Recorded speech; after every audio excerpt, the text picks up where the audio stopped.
लक्षात घ्या, राष्ट्रीय उत्पन्न मापनाच्या 3 पद्धती आहे. सो त्यातली पहिली पद्धत आहे जिला प्रोडक्ट मेथड म्हटलं जाते. लक्षात घ्या, या पद्धतीनं, या एकट्या पद्धतीनं तुम्ही पूर्ण नॅशनल इन्कम मोजू शकता.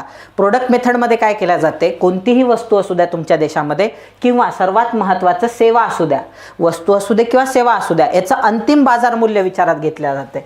याचं काय विचारात घेतल्या जाते, अंतिम बाजार मूल्य विचारात घेतल्या जाते आणि मग नॅशनल इन्कम मोजल्या जाते. सो वस्तू मोजायच्या, सेवा, नॅशनल सॅम्पल सर्वे ऑर्गनायझेशन हे काम करत असते. म्हणजे सो घरोघरी जाऊन वस्तू आणि सेवा मोजते आणि CSO मग नॅशनल इन्कम जाहीर करते, जी मी आता तुम्हाला लिहून दिलेला आहे. लक्षात घ्या, या मेथडचा एक बेनिफिट आहे. सो याच्यामध्ये काय होते आहे की जे इंटरमिडिएट गुड्स आहेत ते पण विचारात घेतल्या जातात. म्हणजे प्रत्येक स्तरावर होणारं जे मूल्यवाढ आहे किंवा व्हॅल्यू ॲडिशन आहे, तुम्हाला मी ते सांगितलं होतं, एक्झाम्पल घेतलं होतं व्हॅल्यू ॲडिशनचं किंवा ग्रॉस व्हॅल्यू ॲडेड. जेव्हा मी तुम्हाला शिकवत होतो तेव्हा तुम्हाला म्हटलं होतं की गव्हापासून पीठ तयार झालं, पिठापासून ब्रेड तयार झाली, ब्रेडपासून पिझ्झा तयार झाला आणि प्रत्येक लेवलला त्यामध्ये कसं कसं व्हॅल्यू ॲडिशन होत गेलेलं आहे. सो ते ह्या प्रोडक्ट मेथडनी मोजणं काय होते आहे, 100% पॉसिबल होते आहे. पण या प्रोडक्ट मेथडचा एक मोठा ड्रॉबॅक आहे. त्यामध्ये सेवा ज्या असतात त्याचं अंतिम बाजार मूल्य काय आहे ते ठरवणं थोडंसं अवघड असते. उदाहरणार्थ, आता मी तुम्हाला ही सेवा देतोय, शिक्षण नावाची सेवा मी तुम्हाला देतो आहे. आता मी ज्या क्वालिटीचं शिक्षण देतो, सो ही क्वालिटी कोण मोजणार आणि मी जे शिकवलंय त्याला अंतिम बाजार मूल्य किती असणार हे कोण ठरवणार. म्हणजे आलं लक्षामध्ये. जसं आता बाकीच्या गोष्टी, समजा ही स्क्रीन आहे, हिला एक अंतिम बाजार मूल्य आहे बाजारामध्ये, किंवा हा लॅपटॉप आहे ज्याच्यामध्ये मी पाहतोय सध्या, हा जो लॅपटॉप आहे याला एक अंतिम बाजार मूल्य आहे. हा कॅमेरा आहे, याला एक अंतिम बाजार मूल्य आहे. प्रत्येक गोष्टीला बाजार मूल्य आहे. पण मी जे तुम्हाला शिकवतोय याचं कोणतं अंतिम बाजार मूल्य आहे ना, कोण ठरवायचं की सागर सरांनी आज किती रुपयांचं लेक्चर घेतलं. मग अशा सर्कमस्टन्सेसमध्ये सेवांचं प्रोडक्ट मेथडनी अंतिम बाजार मूल्य काढणं थोडंसं अवघड असल्यामुळं आपल्याला राष्ट्रीय उत्पन्नाचं मापन करत असताना आणखी एका मेथडचा आधार घ्यावा लागतो.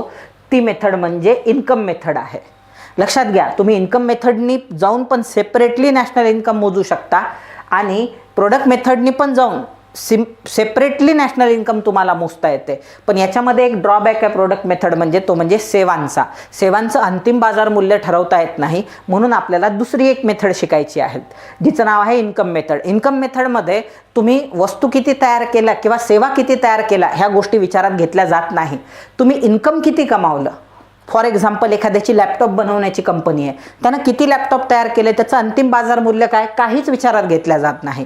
त्या माणसांनी लॅपटॉप विकून किती नफा कमावलेला आहे किंवा किती उत्पन्न कमावलेलं आहे हे विचारात घेतल्या जाते. मग याच्यामध्ये सगळ्यांचंच उत्पन्न आलं, कॅमेरावाल्याचं उत्पन्न आलं, लॅपटॉपवाल्याचं उत्पन्न आलं, स्क्रीनवाल्याचं उत्पन्न आलं, सगळंच आलं. मग याच्यामध्ये काय आहे की माणूस हा नॉर्मली 4 प्रकारे उत्पन्न मिळवत असतो. कोणकोणते 4 प्रकार आहे ते, पगार आणि वेतनाच्या माध्यमातून तो एखादी सेवा देतोय, सो त्याच्या मोबदल्यात किंवा त्याला पगार मिळतोय किंवा वेतन मिळते आहे. दुसरं, तो वस्तू तयार करतोय त्याच्यावरती नफा कमवतो आहे. त्यानंतर घर भाड्याने देतोय, त्यातून त्याला भाडे मिळते आहे. आणि तो बँकेमध्ये त्याचे पैसे असेल तर त्याला व्याज मिळते आहे. सो माणसाला जे इन्कम मिळते आहे सो ते हे 4 पद्धतीनं मिळते. लक्षात घ्या, उत्पन्न मिळवण्याची 5वी पद्धतच अस्तित्वात नाही आहे. सो या 4च पद्धती आहेत ज्याच्या माध्यमातून तुम्ही काय मिळवू शकता, इन्कम. 5वी पद्धत नाही आहे ज्याच्या माध्यमातून तुम्हाला इन्कम मिळेल म्हणून. मग ह्या किती 4 पद्धती आहे. ह्या 4 पद्धतीनं तुम्हाला जो पैसा मिळालेला आहे सो त्या इन्कम मेथडमध्ये तो पैसा काय केला जातो, मोजला जातो. मग तुम्ही इन्कम मेथडनी पण राष्ट्रीय उत्पन्न मोजू शकता, प्रोडक्ट मेथडनी पण तुम्ही राष्ट्रीय उत्पन्न मोजू शकता. ह्या दोन्ही मेथडनी तुम्हाला राष्ट्रीय उत्पन्न मापन करता येते. प्रोडक्ट मेथड आणि इन्कम मेथड दोन्ही मेथडनी तुम्हाला मोजता येते.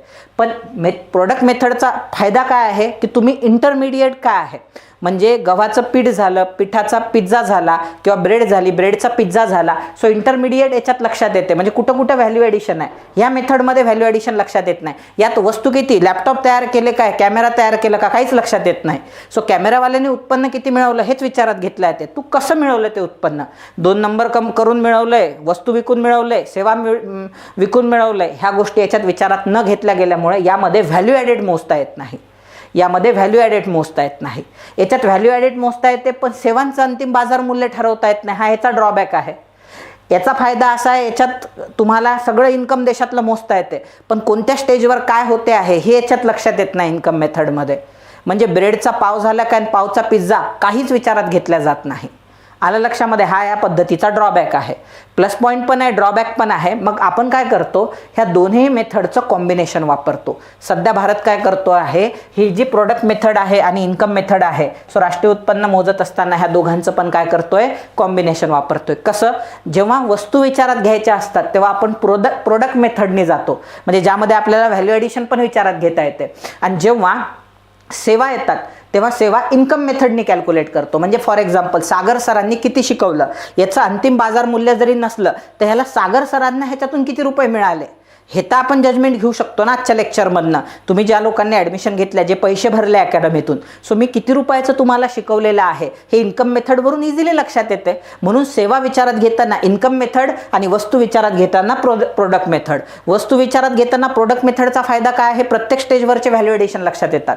आणि फक्त सेवा विचारात घेताना इन्कम मेथड विचारात घ्यायची, कारण त्याच्यात व्हॅल्यू ॲडिशन नसते.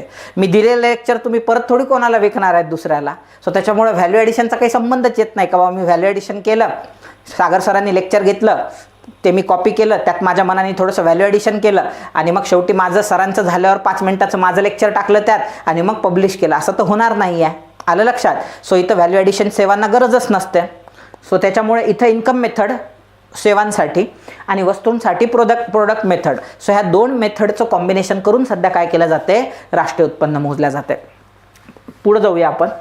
आता जगामध्ये लक्षात घ्या, हे जी प्रोडक्ट मेथड आहे, इन्कम मेथड आहे, तुम्हाला आठवत असेल मी सर्वात पहिल्यांदा प्रोडक्ट मेथड आणि इन्कम मेथड म्हणजे उत्पादन पद्धती आणि उत्पन्न पद्धती याचा उल्लेख VKRV राव मध्ये केला होता सर्वात पहिल्यांदा.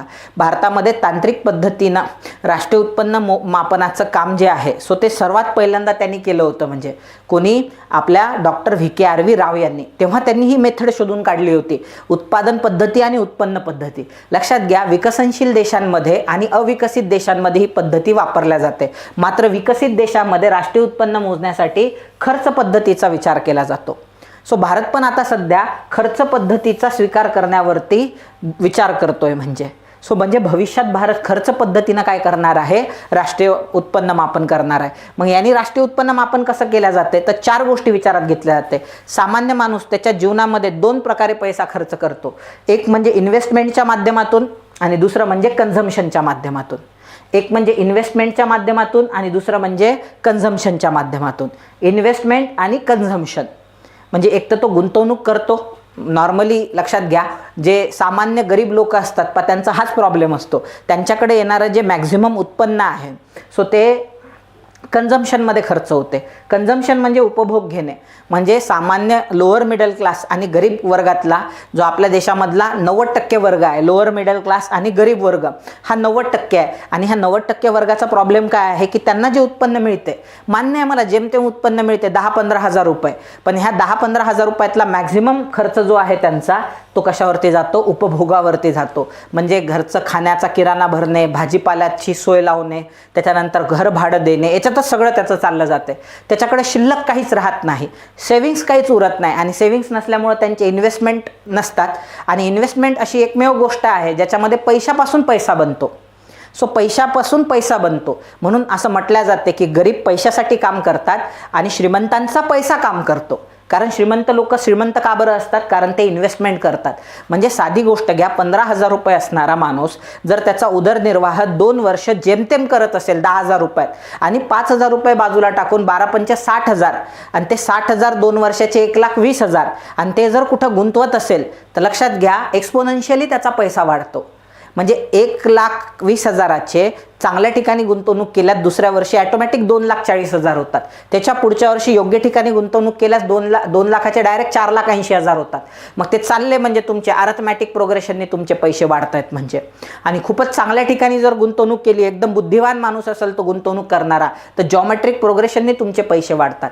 आमच्या इथं एक साधा शिक्षक होता माहिती आहे का, एका प्लॉटपासून त्यानं सुरुवात केली. आज अमरावतीतले मॅक्झिमम लेआउट त्याच्या नावाने आहे. मालू म्हणून त्याला ओळखल्या जाते. त्याची डेथ झाली, आता त्याच्या मुलाच्या नावाने सगळं आहे. सो त्यांनी एका प्लॉट विकत घेण्यापासून तो व्यवसाय सुरू केला होता आणि तो त्यातला जायंट बनला. आता अब्जावधीची संपत्ती त्याच्याकडे आहे अतिशय कमी वेळामध्ये. आलं लक्षात? कारण त्याला इन्व्हेस्टमेंट कुठं करायची आहे पैशाची हे त्या ठिकाणी लक्षात आलं. सो गरिबांचा प्रॉब्लेम असतो की गरीब पैशासाठी काम करतात, त्यांना इन्व्हेस्टमेंटबद्दल काही माहिती नसते. जीवनात कन्झम्पशन कसं करता येईल, घरात TV आला पाहिजे, 2 व्हीलर आली पाहिजे, 4 व्हीलर आली पाहिजे. म्हणजे श्रीमंत होण्यासाठी पैसा लागत नाही, श्रीमंत दिसण्यासाठी खूप पैसा लागतो. म्हणून कपड्या लत्त्यात दिवाळी दसऱ्यातच त्याचे पैसे निघून जातात फराळ पाण्यामध्ये. कळालं का? सामान्य माणूस एक तर कन्झम्पशन करतो किंवा मग एक्सपेंडिचर कशा पद्धतीनं करतो. आपल्याला एक्सपेंडिचर मेथडबद्दल माहिती पाहिजे आहे. सामान्य माणूस एक्सपेंडिचर कशा पद्धतीनं करतो, तो एक तर इन्व्हेस्टमेंट करतो किंवा कन्झम्पशन करतो. दुसरा आहे गव्हर्नमेंट एक्सपेंडिचर पण असते, सरकारी खर्च पण असतो, तो पण ह्या मेथडमध्ये विचारात घेतला जातो. आणि तिसरा एक प्रकार आहे नेट एक्सपोर्ट. नेट एक्सपोर्ट म्हणजे काय? Export minus import. Export minus import म्हणजे निर्यातीतून आयात वजा करून टाकायची. सो आलेला जो आकडा असतो सो तो ह्याच्यामध्ये ॲड केला की तुम्हाला एक्सपेंडिचर मेथडने त्या ठिकाणी राष्ट्रीय उत्पन्न मोजल्या जाताना दिसते आहे. सो याच्यावरती आयोगाने गणित पण विचारलेले आहे. गणित कसे विचारलेले आहे? फॉर एक्झाम्पल समजा सामान्य माणूस आहे, त्यानं 5,000ची इन्व्हेस्टमेंट केली, कन्झम्पशन 6,000ची केली, गव्हर्नमेंट एक्सपेंडिचर 10,000 असेल. किती झालं मग हे? 21,000. हे 5,000, 6,000, 11,000 आणि हे 10,000, 21,000. एक्सपोर्ट आहे 6,000ची, इम्पोर्ट आहे 5,000ची. सो त्यामुळं 6,000 वजा 5,000 1,000, इकडचे 21 आणि हे 1,000 22,000. म्हणजे राष्ट्रीय उत्पन्न किती आलं एक्सपेंडिचर मेथडने? नॅशनल इन्कम किती आलेला आहे? सो 22,000 रुपये आलेला आहे. सो अशा पद्धतीनं पण आयोगाने याच्यावरती गणित विचारलेले आहे. चला, तिन्ही मेथड तुमच्या लक्षात आल्या का? एक्सपेंडिचर पहिले प्रोडक्ट मेथड ज्यामध्ये व्हॅल्यू ॲडिशन पण मोजता येते. वस्तू आणि सेवांचं अंतिम बाजार मूल्य विचारात घेतात, पण सेवांचं अंतिम बाजार मूल्य विचारात घेणं जरा अवघड जाते, म्हणून इन्कम मेथड आपण इंट्रोड्यूस केली. सो ज्यामध्ये फक्त मिळालेलं उत्पन्न विचारात घेतल्या जाते. ह्या दोघांचाही कॉम्बो विचारात घेऊन राष्ट्रीय उत्पन्न सध्या आपण मोजतोय, पण आपण हळूहळू एक्सपेंडिचर मेथडकडे वळायला लागलो, ज्यात कन्झम्पशन, इन्व्हेस्टमेंट, गव्हर्नमेंट एक्सपेंडिचर आणि नेट एक्सपोर्ट या 4 गोष्टींचा काय केला जातो? विचार